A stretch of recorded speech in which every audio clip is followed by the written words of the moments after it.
Hey everybody, this is Mr. Ainsworth here at Great Oak High School in Temecula, California, and we are going to get into Unit 4 here in AP Pre-Calc, and we are going to do some mind mapping, okay, and going over all the essential concepts in sections 4.1 to 4.6 here in Unit 4. So strap your seatbelts on, here we go. The first thing you need to do is go to Canvas and get this document right here through here, and obviously look for that title, look in the upper left, Unit 4 Mind Map sections 4.1 to 4.6. Get that document, put it in your OneNote. It looks exactly like this right here because that's where I produced it. And we're going to go through pretty much review everything you've learned in the first six sections. We're going to mind map all the different concepts, how they're related, how one develops another. Okay, so pause the video if you haven't done this, then do that. Is taking notes on this freehand, you could do it. You're going to be pausing and playing, rewinding, and go at your own pace. All right. And again, remember, this is a video and use a video effectively. You should be pausing, playing, rewinding, going at your own pace. Copying doesn't help you anything. And so keep that in mind. You want to listen to it a little bit. If I go too fast, rewind it, listen to it again until you understand it. And then go to the next piece, and then the next piece, and the next piece. And then when you're done, do it again, and then do it again, and then be able to understand it so well that you could actually reproduce this just like I'm going to do. All right. And it's a digital copy, right? So all you have to do is produce another copy, go through it, and see if you can produce your own mind map and go through all the essential concepts in the first six sections. Okay, it's a great review, and it shows you whether you know it or not. Because if you can't write it and you can't produce it, well, guess what? You don't know it. And furthermore, if you can't teach another student what's going on and all these essential concepts right through here, it also means you don't know it very well. You should be able to not only do it, but you should be able to teach it to your classmates. All right, so strive to understand. All right, so what we're going to do is we're going to start off with arithmetic, okay? And I'm going to focus in on this part right here. I'm going to go over the basic definitions and what it means to be an arithmetic or linear sequence. Okay, so here we go. All right, arithmetic. So the arithmetic formula in respect to, I'm going to start with n equals 1 here first. So I'm going to start here because this is what you guys are familiar with. So a sub n is equal to, all right, the first term, a1 plus d times n minus 1. All right, so notice that the n minus 1, the 1 corresponds with the subscript. So notice that. If you're starting off with the first term, it's a1 plus d, the common difference. Okay, d is called the common difference.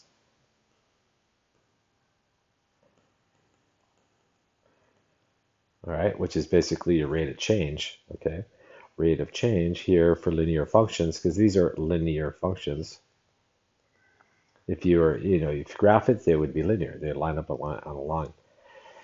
But notice the n minus 1 corresponds with the first term. Okay, if you simplified this, and you can get a sub 0. So in respect to a sub 0 here, a sub n is equal to a sub 0, the 0th term, or the beginning starting term, plus d times just n, okay? Or you can say n minus 0, which corresponds to the 0 term, if you want to write that.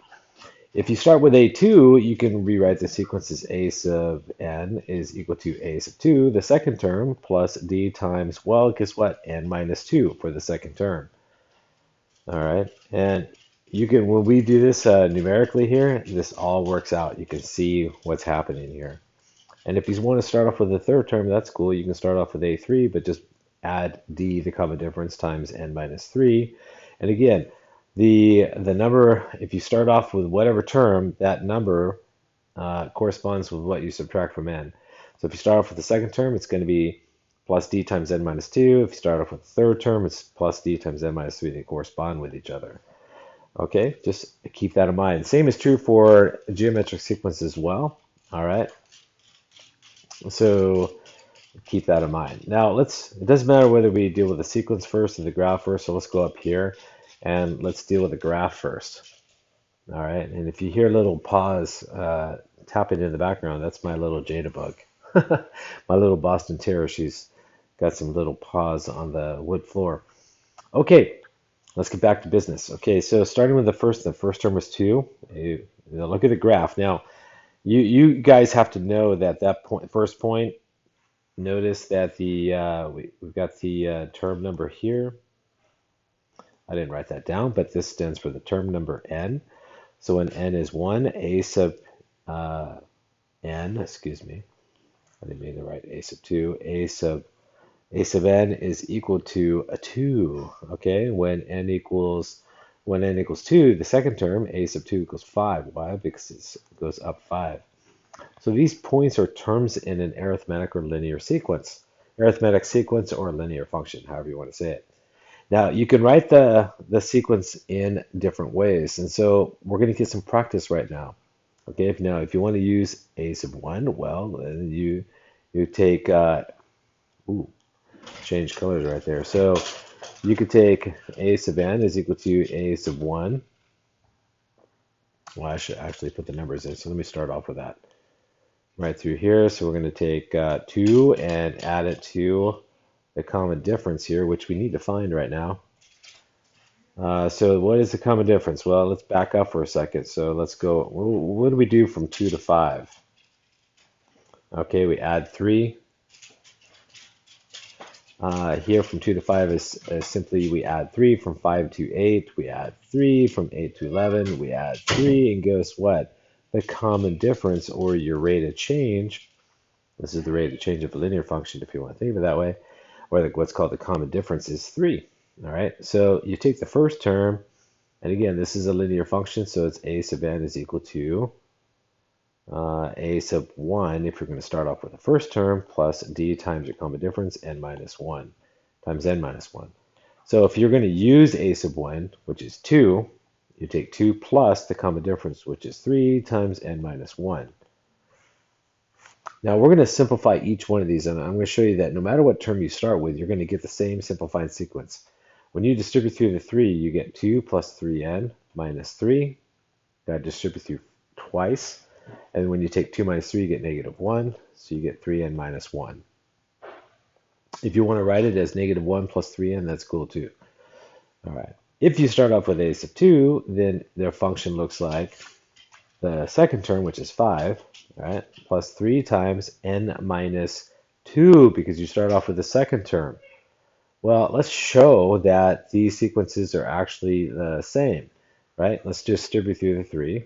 All right, so I got 5 first, plus 3 times n, which is 3n, minus 3 times 2, which is 6. 5 minus 6 is usually negative 1, plus 3n. So they're the same. So it doesn't matter which term you start off with. So let's prove it to ourselves. Let's do it one more time to like solidify it. Start off with the third term, which is 8. That means a sub n is 8 plus 3 times n minus 3, because you start off with the third term. All right, and you get 8 plus 3n minus, well, 3 times 3 is 9. 8 minus 9 is negative 1, so you get negative 1 plus 3n, or 3n minus 1. If you want to write it that way, that's cool too. And notice that they're all the same. And they better be, because it doesn't matter what term you start with here. It matters if you understand it correctly and do it correctly. So you can start with any term you want. You're going to get the same function when you simplify it. Now, let's see if you guys can apply it in a different way. This is given the graph, obviously. If I give you the graph, which is just a set of points, you need to be able to know what the terms are and then get the function and then go from there.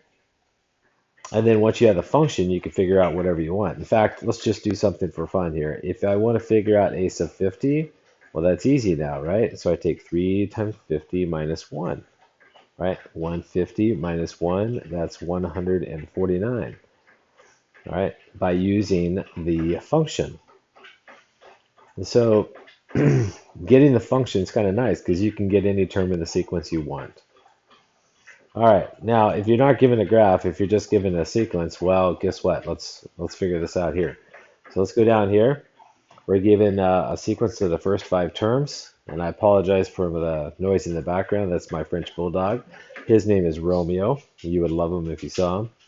So I apologize for the noise in the background here. So let's see here. What is the explicit rule? Well, it doesn't matter what term you use, right? You can use the first term, the second term, or the third term.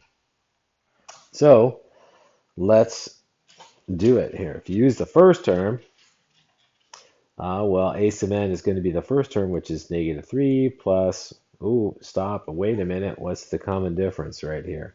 What do you do from a1 to a2? How do you get from negative 3 to 2? Well, guess what? You add 5. 2 plus 5 is 7. Okay, 7 plus 5 is 12. All right, so D is 5. Okay, so here we go. So we get negative 3 plus 5 times n minus 1 because we started off with the first term. Well, let's simplify it. Let's take negative 3. Let's distribute through the 5 twice. So you get plus 5n minus 5. Keep simplifying. Negative 3 minus 5 is usually negative 8. And then you have to add the 5n. All right, and if you want to switch the order, if you want to write it as 5n minus 1, you can do that. Whatever your preference. Okay, it doesn't matter. Now, let's show that you could start with a2 or a3. It doesn't matter what. If you want to start with a2, the second term, you're going to take 2 plus 5 times n minus 2. Why? Because we start off with the second term. So let's show that no matter what term we get the same result. And obviously the result is 5n minus 8, or negative 8 plus 5n, however you want to write it. So let's distribute through the 5. So 5n minus 10. 2 minus 10 is negative 8, and then add the 5n. You guys, it's the same thing. Now, if you start with the third term, okay, look up there. The third term, a3 is 7, okay? So if you start off with the third term, it's going to be 7 plus 5 times n minus 3. What do you get? Well, you get 7 plus 5n. Well, 5 times 3 is 15, so minus 15. 7 minus 15 is negative 8, and then you have that 5n. And notice that they're all the same. They better be, okay? Now, let's go dig deeper. I talked to you guys about in class that you need to know the method how to get the total sum of a sequence of terms in an arithmetic sequence. And again, this is arithmetic only. Okay, this is not a geometric formula here. And so let's do it. So the sum of the first 5 terms, then we'll get the sum of the first 50 terms, which you can't do by listing. Now, I gave you the first 5 terms by listing, so you can simply add them up and get an answer. Okay, but let's not do that. Okay, I talked about this in class. Okay, you need to know your learning targets. And so what we're going to do to get the sum of the first 5 terms, what we need to do is take an average. How do we do that? Well, we take the first term plus the last term, which is a sub 5, and divide that by 2. Okay, well, what is that? Negative 3 plus 17. Just look up top and on the top of the screen. All right, divide that by 2. Well, negative 3 and 17 is 14. Divided by 2 is 7. And you know that's correct because if you go up top and you look at it, look at the sequence here. From, let's just add them. So negative 3 plus 2 is negative 1, plus 7, 6, plus 18, 18, plus, I didn't say that right. Oh, I'm not done yet. What am I saying? Stop answering, I'm jumping the gun. I calculated the average, but not the total sum. So what do? I take the average here. Sorry, I got to finish the problem. Times the number of terms. Okay, which is n in general. So in this case, the average is 7. So 7 times how many terms? Well, let's look at it. 1, 2, 3, 4, 5. So 5. And so my total is 35. Now let's go back up here and let's add them up and see if we get 35. Let's find the sum. So 7 plus 12. You're going to add, right? You're going to add all these bad boys.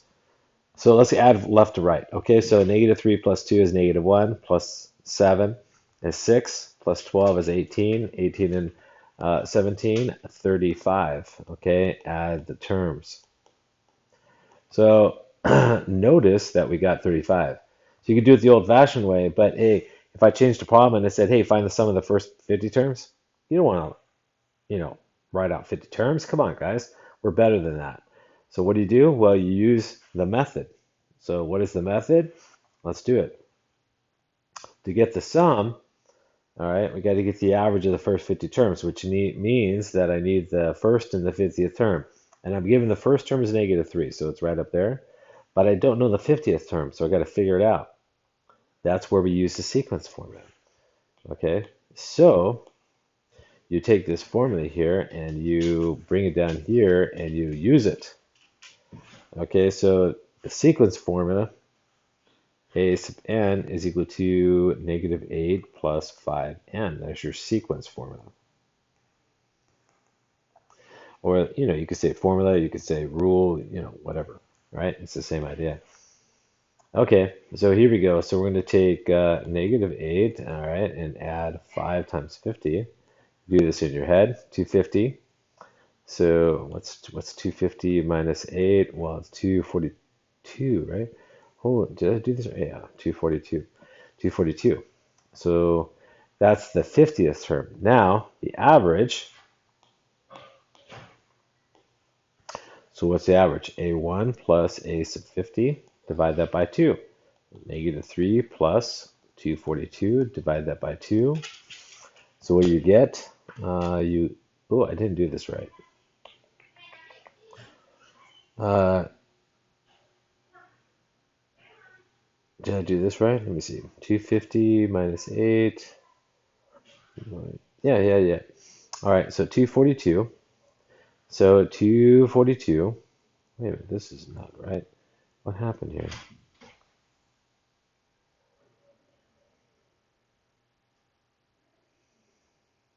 Hmm. No, I did it right. Okay, so nothing's wrong. I don't know what I was thinking what was wrong. I was just checking my work here. So 242 minus 3, guess what? That's 239. So 239. Come on, Ezra. 239 divided by 2. What is that? So 239 divided by 2.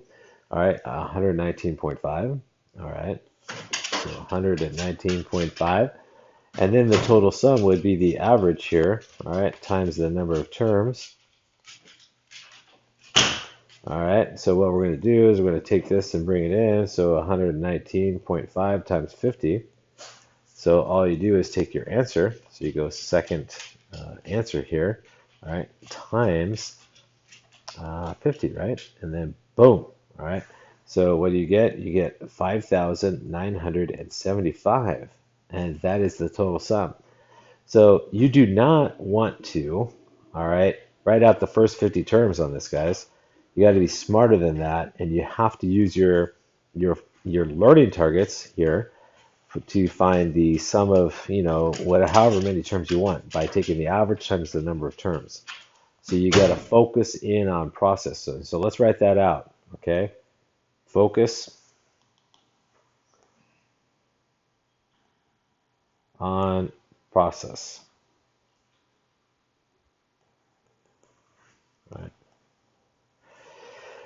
All right. Okay, there we go. So that's everything about linear, or excuse me, arithmetic sequences there. I talked about graphing them, I talked about the sequence formula, basic sequence itself. I talked about averaging and finding the total. That's a lot. Okay, now let's switch concepts. Let's go to geometric. Okay, so there's two types of sequences, right? Arithmetic and geometric. So let's review all of that.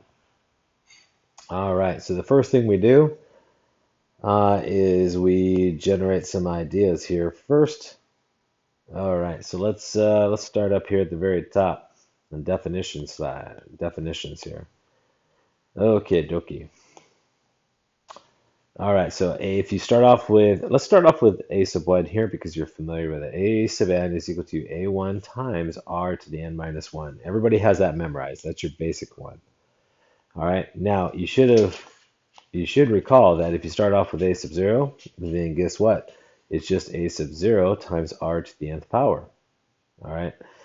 Now, if you start off with the second term, which you can do, you take a sub 2 times r to the n minus 2 power. Oops, sorry, n minus 2 power. So notice that the second term corresponds to the number that you're subtracting n from. So just keep that in mind. And then if you start off with a sub 3, well, guess what? Your sequence formula looks like a sub n equals a sub 3 times r to the n minus 3 power. Now, that may take a little time to digest. I did that with the linear or actually arithmetic sequence formulas here, and the subscript corresponds to what you're subtracting from. You got to get used to that. You have to understand that so you can apply it in different contexts, okay? So pause the video here. If you didn't understand it, take time to think about it, because if you don't, then it's going to be hard to apply anything you are trying to apply. Okay, now let's apply it a little bit here. Let's go, given the sequence here, 12, 18, 27, 40.5, and whatever 243 divided by 4 is. Are you given the first 5 terms of the sequence? You know, what's A1, you know, what's A2, and what's the sequence formula, and then what's A sub n, and so on. What is your, we're going to keep that up there. What is your sequence formula? So let's go for it. So, all right, so if you start off with the first term is obviously 12. That's obvious. Okay, and it's going to be a sub 1 times r to the n minus 1 power. So here we go. So 12 times r. Well, what's r? Well, let's stop for a second. Common ratio. What's common ratio? In geometric sequences, it's a sub 2 divided by a sub 1, or in general, a sub n divided by a sub n minus 1. And in this case, it's at divided by 12. So you got to find your common ratio first and then simplify it. 18 and 12 are divisible by 6, so you get 3/2. Okay? Don't use, well, you could use 1.5, I suppose. Just keep it fractional, that's fine.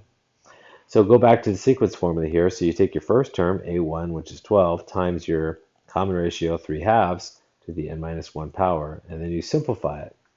And we're going to do this a couple times. We're going to do it with a1 and simplify it, and then show it's the same as a2, or using a2 and simplify it. You got to get good at the algebra, all right? So before we get to a2, let's simplify this. So we're going to take 12 times 3/2 times n times 3/2 to the negative 1 power. All right, I split the exponents using basic exponent rules. When you multiply the same base, you add the exponents. So n plus negative 1 is n minus 1. So I'm basically taking your algebra 1 principle here and going backwards. Now, 3/2 to the negative 1 power reciprocates the fraction. So the reciprocal of 3/2 is 2/3. So I take 12 times 3/2 times n, or to the nth power, excuse me, times 2/3. What does that equal to? Well, think about it. 12 times 2, all right, you have to multiply here. 12 times 2 is 24, divided by 3 is 8. Or you could take 12 divided by 3 is, why did I write down 8? That was the end result. It's 4. 4 times 2 is 8. So I get 8 here times 3/2 to the nth power. Okay, and you need to be able to do this right here. This is like a very important algebraic skill. All right, and so focus in on the method there, guys, and be able to handle the arithmetic. Let's do it again. All right, so here we go, using the second term, which is 18. So it's 18 times 3/2 to the n minus 2 power, because I used the second term.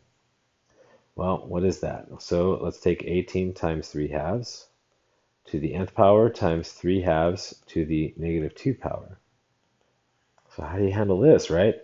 Well, I know I've got 18 times 3/2 to the nth power, but what in the world is 3/2 to the negative 2 power? Well, let's focus in on this. 3/2 to the negative 2 power reciprocates it, but it also squares it. All right, so I got to reciprocate the 3/2 to 2/3, and then I got to square it. And when I square it, I get 4/9. Okay, then what happens? Well, you simplify. 18 divided by 9 is usually 2, times 4 is 8. And so I get 8 times 3/2 to the nth power. And guess what? These are the same functions, which means you're doing it correctly. All right, so keep that in mind. All right, no matter whether you use the first term or the second term, you're going to get the same function. And if you don't, well, guess what? Then you did it wrong. Oh, by the way, look at our end result. All right, this is a sub 0. All right, that's your initial term, by the way. Okay, the initial term at n equals 0. So keep that in mind. So if we went backwards in the sequence here and I wrote down a sub 0, what I would have to do is divide by r, and I'd have to take 12 divided by 3/2. Do I do that? I could do that. Let me see. 12 divided by 3/2 is the same thing as 12 times 2/3, which is 24 divided by 8, okay, or 24 divided by 3, which is 8. So this is my previous term to a1. Okay, I just verified what I did right there. And again, you're watching this video here, and if I'm going too fast, then your responsibility is to pause, play, and rewind and listen to it again until you understand it, because this whole thing is to try to go over all the concepts which you need to know. And then after this, you should print another digital copy of this and try it on your own. Can you do this? Can you produce all this on your own without me? And if you can, then you know what you're doing. But if you can't, well, then you better self-study and do it again. Okay? All right. Let's continue. So let's take a look at this geometric sequence here. Let's go over here. All right, I give you A1 and A4. Then our goal is to find A sub 0 and A sub 20. How do you do that? Well, you got to find the common ratio first. So let me see. So notice that I'm given the first term, which is 8. All right, so 8 tip here. So 8. And my fourth term is 42 point, oh my God, 875. And so you got to multiply it by R 1, 2, 3 times. So that gives me a method here. So I shouldn't have written there. So I got to take 8 multiplied by R times R times R to get to 42.875. So what I need to do is take 8 here multiplied by R cubed, because R times R times R is R cubed, right? And that's got to be equal to 42.875. Well, I need to divide both sides by 8, so I get R cubed is equal to that.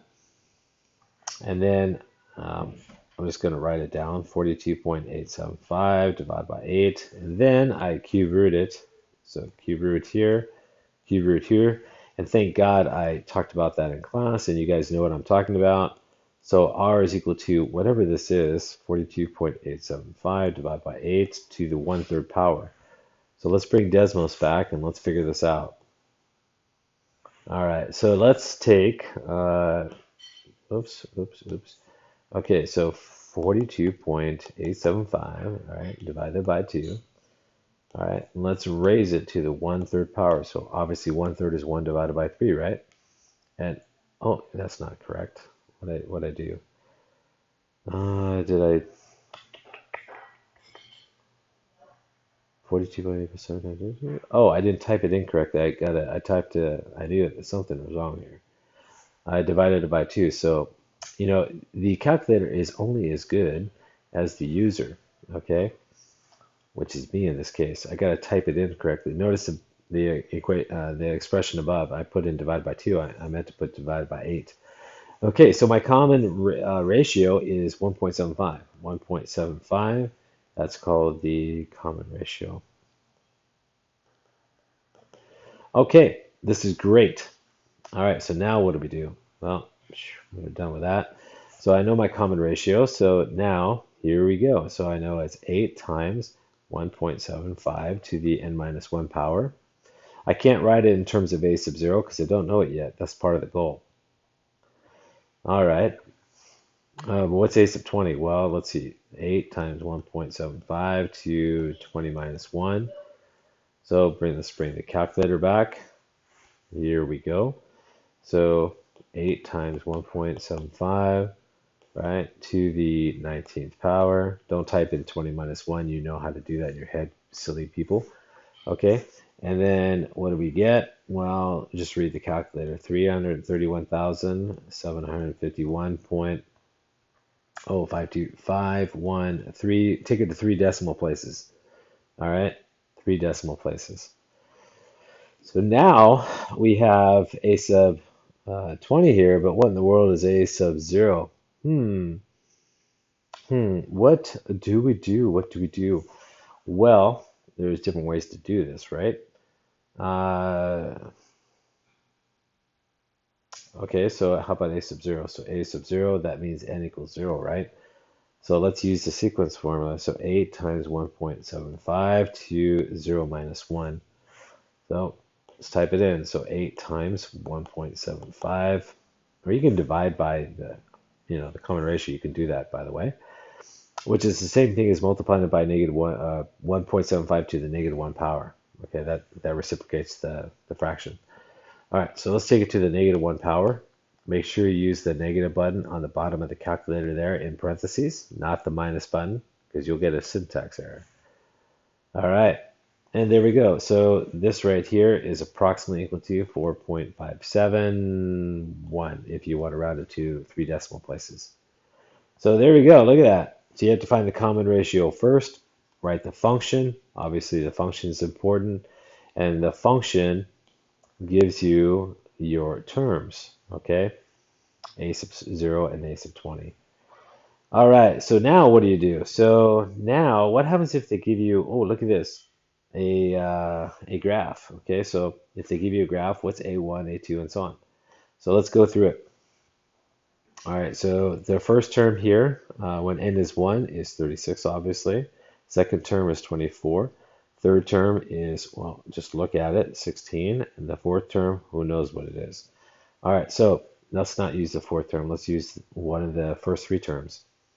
So here on this one, okay, let's go through all the basics again, but this time we're geometric, right? They're not linear. They don't line up in a line.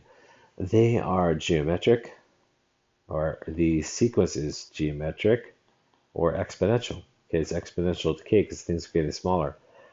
So now a sub n here, if you're using the first term, which is obviously 36, so 36 plus, right, or not plus, I'm sorry, come on, get the arithmetic out of my head, times the common ratio. Oh, I haven't found the common ratio yet. What is the common ratio? Well, it's A2 divided by A1. So let's figure that out first. So A sub 2, jumping the gun here, A sub 2 divided by A sub 1. Just look at it, it's 24 divided by 36. 24 divided by 36. They're both divisible by 12, and you get 2/3. So times 2/3, which is less than 1, by the way. All right.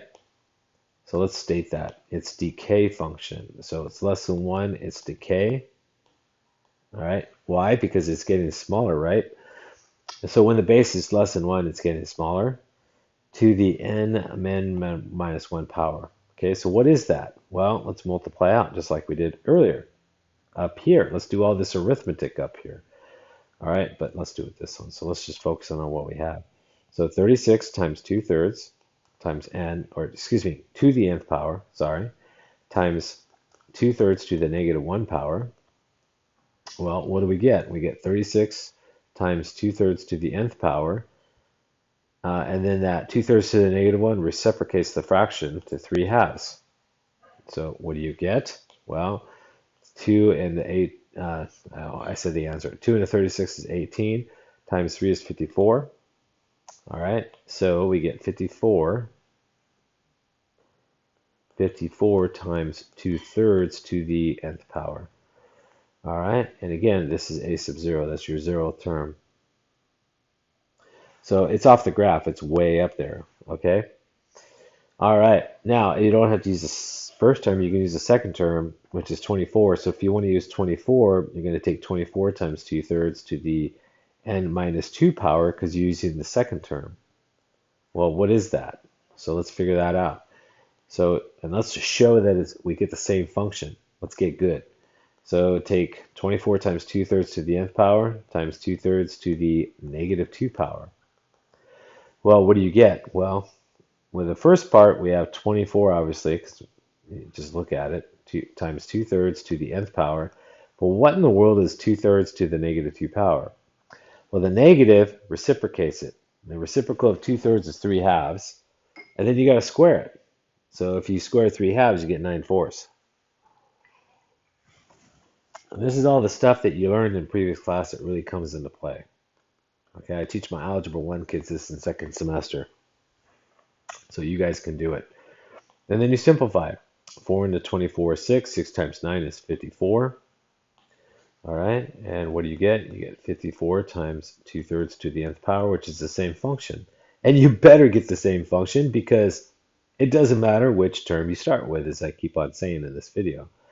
Okay, now let's do it one more time for the third term, just to hit it home, to make sure you guys understand. The third term is obviously 16. So 16 times 2/3 to the n minus 3 power because we're starting with the third term. N is 3. Okay, so what is that equal to? Well, 16 times 2/3 to the nth power times 2/3 to the negative 3 power. So what do you get? Well, the first part's obvious. Okay, so let's just write that down. And then how do you handle this? So one more time, the negative power reciprocates the fraction. So you get 3/2 to the third power. What is that equal to? Well, this one I'm stepping out just because the numbers are getting bigger. Okay, so you gotta, oops. Yeah. You gotta cube the 3 to get 27. You gotta cube the 2 to get 8. All right, 8 into 16 is 2. 2 times 7, or 27, excuse me, is 54. So 54 times 2/3 to the nth power. And notice all of these are the same, which means you're doing it right. So if you use any term you want, you can use any term you want, and if you do, you should get the same result. So notice what we've done so far in the geometric sequences. We've done a lot. And that's why they said this mind map is a full review of what you learned and what you want to be able to do in this unit. And again, after this video is over, you print another digital copy of this and you try to reproduce all on your own, and you're going to learn two things: what you know and what you don't know, what you're good at and what you're not.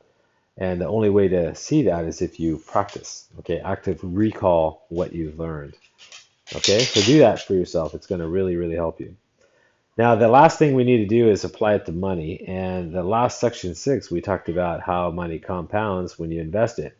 So let's go through the basics of this. Okay, so I'm reviewing section 6 here. Okay, so this is section 6, 4.6 to be exact. Okay, so what is going on? So let's do this. Geometric sequences, in terms of a sub 0 is a sub 0 times r to the nth power. Okay, starting here, I'm just going over basics. I've already talked about this already. In terms of the exponential function, y is equal to a times b to the x power. That's something you guys know, where a is the initial value, b is your growth or decay rate, whatever you're dealing with in the situation. So it's either growth or decay rate. And then if b is less than 1 on this exponential function, you have growth. If b is less than 1, you have decay. Those are some basics that you need to know for exponential functions. Okay, now let's apply it. So here we go. I've got 3 different problems for you, and then the review will be finished. Okay, starting with bacteria population in chemistry, or excuse me, biology.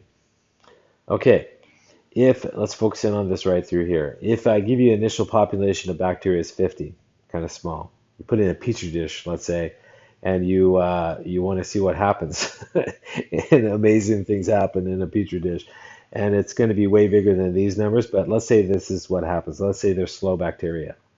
Their growth rate is 28% increase every week. I should have said per hour. You know, I'm going to keep it as is because I don't want to change everything.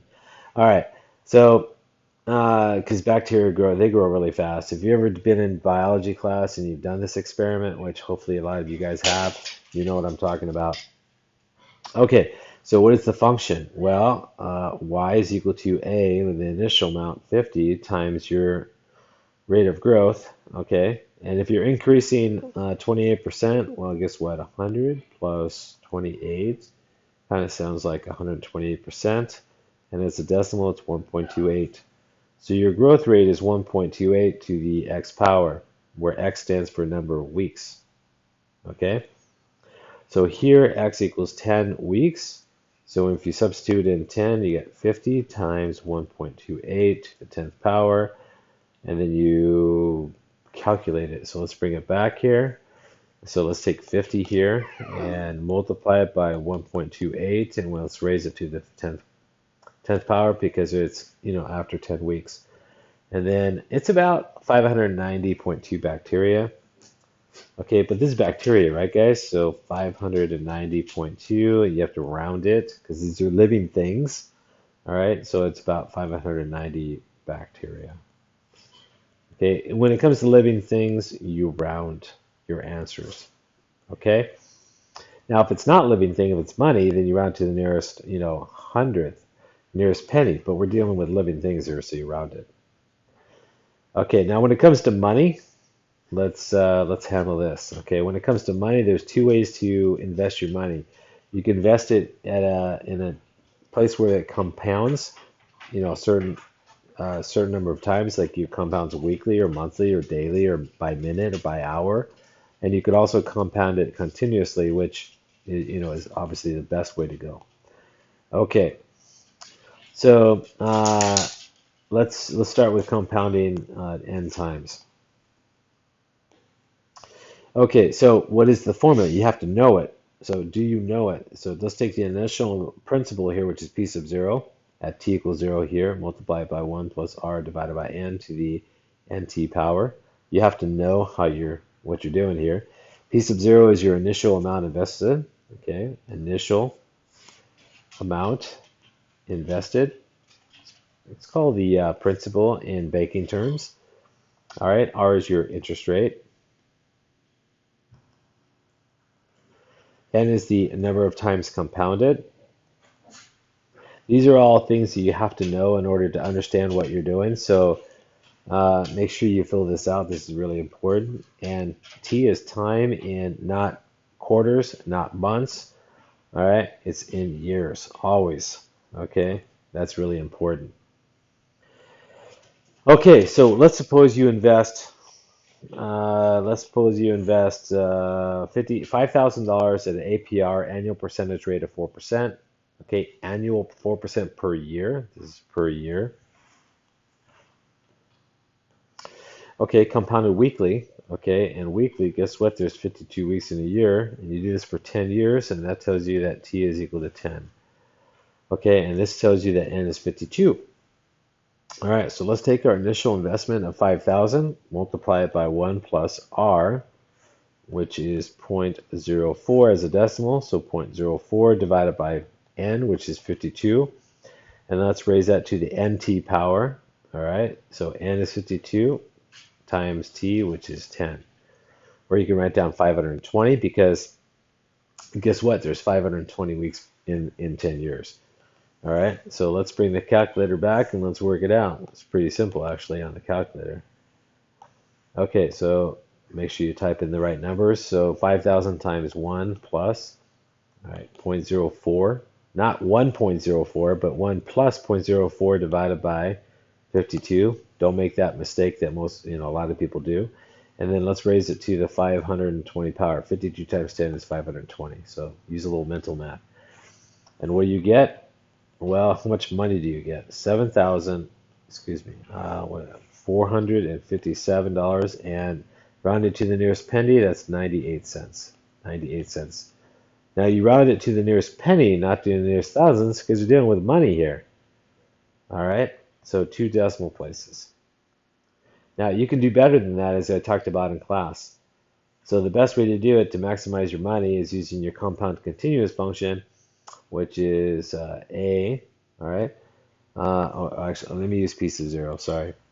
So p sub 0, your initial amount here, all right, times e to the RT power, okay? R interest rate, p sub 0 initial. This is your initial amount. Okay, now we started off with $5,000, so it's going to be 5,000, all right, times, all right, excuse me, E times E. E is that special number. E is approximately equal to 2.718. I'll talk about that more in class. To the power of 0.04 times 10 because we're dealing with 10 years.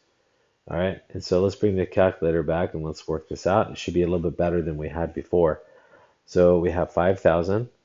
Oops, getting a little crazy with the decimals there. Okay, so go second natural log, get your e function here and take it to 0.04, all right, times 10, all right? And notice it's a little bit better, Okay, so this is approximately equal to $7,459.12. Okay, so it's a little bit better. So if you compare here, all right, this is better. This is your maximum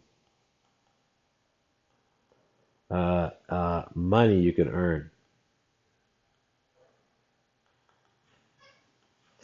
in an investment, in this investment.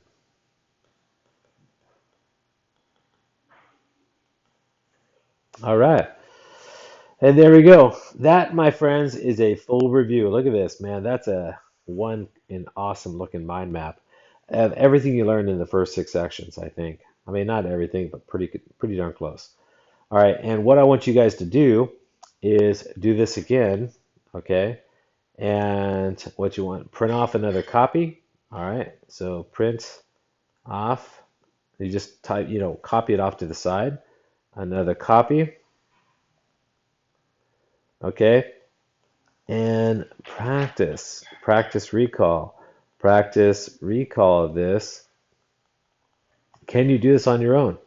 Can you do this without looking at your notes? Can you teach another person, right? Can you teach your classmates all this? Can you actually produce this easily on your own? Okay, so I want you to do that. And then after you do that, print this off or submit this as well as your practice. All right, just shift over here and do it again. All right, do it. All right, on your own. All right, without Mr. A. All right, without me. Can you do it? Can you teach it? And you'll find out by doing this on your own. So print off another copy, go for it. You're not done yet, guys. Okay, this is just one experience of many. This is me talking. Can you do this? All right. So do it again. Do it over here off to the side. Just copy, use that little icon. You guys know how to use an iPad. Reproduce it over here. All right. And go at your own pace and prove to yourself that you got this. Okay. And I'll see you back in class when I get back. You guys take care. Make yourself proud. All right. Work hard, and I'll see you soon.